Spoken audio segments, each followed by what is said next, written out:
അപ്പൊ വളരെ സന്തോഷം. ഞാൻ ഇറങ്ങുകയാണ്. ഏതു നേരവും യാത്രയല്ലേ, കുറച്ചു ദിവസം ഇവിടെ താമസിച്ച് റെസ്റ്റ് എടുത്തിട്ട് പോയാ പോരെ? പോരാ, എനിക്കങ്ങനെ ഒരിടത്ത് മാത്രമായി കുളിച്ച് താമസിച്ച ശീലമില്ല. ഞാനിങ്ങനെ ആയിപ്പോയി. അലഞ്ഞു തിരിഞ്ഞും വഴി കിടന്നും കാടും മേടും കയറിയും കാനനത്തിൽ ഉറങ്ങിയുമൊക്കെയാണ് ശീലം. കോടികളുടെ സ്വത്തുണ്ടായിരുന്നു, അതെല്ലാം പാവങ്ങൾക്ക് വിതരണം ചെയ്തു. വീടില്ലാത്തവർക്ക് കൊടുത്തു. അതിലെന്താ തെറ്റ്? എനിക്ക് വീടൊന്നും വേണ്ട, ലോകമാണ് എന്റെ വീട്. പ്രതാപനോട് മാത്രമായി എനിക്ക് ചില കാര്യങ്ങൾ പറയാനുണ്ട്. മറ്റുള്ളവർ കേൾക്കുന്നതുകൊണ്ട് തെറ്റൊന്നുമില്ല.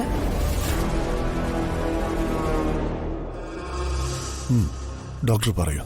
ഞാൻ പറയുന്ന കാര്യങ്ങൾ ഒരുപക്ഷെ പ്രതാപൻ ഇഷ്ടപ്പെടണമെന്നൊന്നുമില്ല.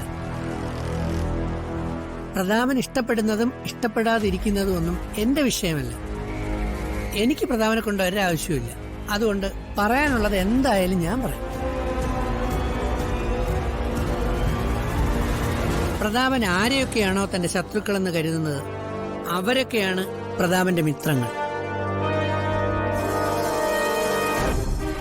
അതുമാത്രമല്ല, പ്രതാപൻ ആരെയൊക്കെയാണോ ഏറ്റവും പ്രിയപ്പെട്ടവരെന്ന് കരുതുന്നത്, അവരൊക്കെയാണ് പ്രതാപന്റെ മുഖ്യ ശത്രുക്കൾ.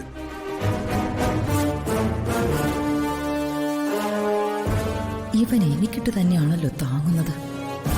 ഈ നാശം പിടിച്ചവൻ വേഗം ഒന്ന് പോയി കിട്ടിയാൽ മതിയായിരുന്നു.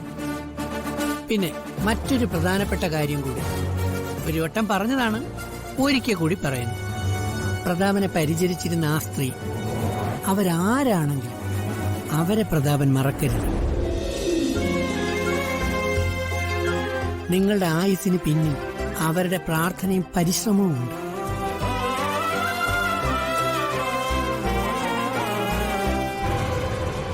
അതാരായിരിക്കും ആ സ്ത്രീ? ഞാൻ ഉദ്ദേശിച്ചവൾ തന്നെയാകോ? പ്രതാപൻ ഏറ്റവും കൂടുതൽ വെറുക്കുന്ന ഒരു പെൺകുട്ടിയുടെ പ്രാർത്ഥനയിലാണ് ദൈവം നിങ്ങൾക്ക് ആയുസ് തിരിച്ചു തന്നത്.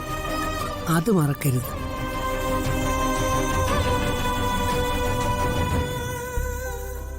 മോളെ, രാജു, അപ്പം ഞാൻ ഇറങ്ങുന്നു.